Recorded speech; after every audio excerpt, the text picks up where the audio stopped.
চট্টগ্রামে বৈষম্য বিরোধী আন্দোলনে অংশ নিয়ে আহতদের অনেকেই অর্থাভাবে পাচ্ছেন না প্রয়োজনীয় চিকিৎসা। আন্দোলনে রোজগারক্ষম সদস্য পঙ্গুত্ব বরণ করায় পরিবার চালাতে গিয়ে চোখে অন্ধকার দেখছেন অনেকে। এ অবস্থায় আহতদের সুচিকিৎসা নিশ্চিতে সরকারি সাহায্যের পাশাপাশি তাদের পুনর্বাসনের দাবি পরিবার ও স্বজনদের। জহিরুল ইসলামের ক্যামেরায় প্রণবেশ চক্রবর্তীর প্রতিবেদন। বৈষম্য বিরোধী ছাত্র জনতার আন্দোলনে অংশ নিতে গিয়ে গত 5 আগস্ট মনসুরাবাদ পুলিশ লাইনের সামনে ডান পায়ে গুলিবিদ্ধ হন পিকআপ চালক বাপ্পি মিয়া। পায়ের চিকিৎসা কিভাবে চলবে তা নিয়ে দুশ্চিন্তায় তিনি। আমার মেয়ে 3টা, আমার বউ অসুস্থ, আমি ঘর ভাড়াটা দিতে পারতেছি না, ওষুধ দাবাই খাইতে পারতেছি না। একটা ইন্ডিসিন পড়ছে যে সপ্তাহে একবার পড়ছে, মানে 300 টাকা পড়ে, 250 টাকা ইন্ডিসিনের দাম আর 50 টাকা দুধের দাম লাগে, মানে 300 টাকা। তারপর এমনি ভিটামিন দিছে, এগুলি খাইতে পারতেছি না। পরিবারের একমাত্র আয় করা ব্যক্তি ঘরবন্দি থাকায় মেটানো যায়নি 2 মাসের ঘর ভাড়া, আর তাই 3 সন্তান নিয়ে চোখে অন্ধকার দেখছেন বাপ্পির সন্তান সম্ভবা স্ত্রী। সংসারের ভিতরে এরকম কেউ নাই যে আমাকে ইনকাম করে খাওয়াবে। উনি ছিল আমার ইনকাম করার মতো, এখন উনি বসা।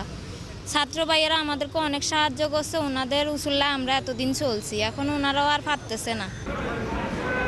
গত 4 আগস্ট চট্টগ্রামের নিউ মার্কেট মোড়ে ছাত্রলীগ যুবলীগ কর্মীদের হামলায় গুরুতর আহত হন জুনাইদুল ইসলাম।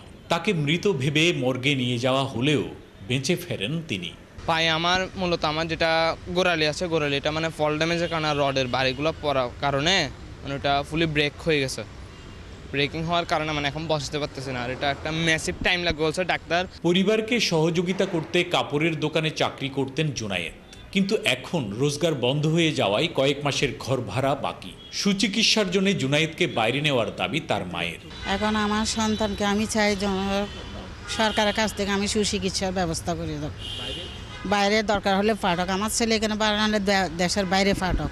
আন্দোলনে অংশ নিয়ে 16 জুলাই মুরাদপুর এলাকায় পুলিশের গুলিতে এক চোখ হারান চট্টগ্রাম বিশ্ববিদ্যালয়ের বাংলা বিভাগের শিক্ষার্থী শুভ হোসেন।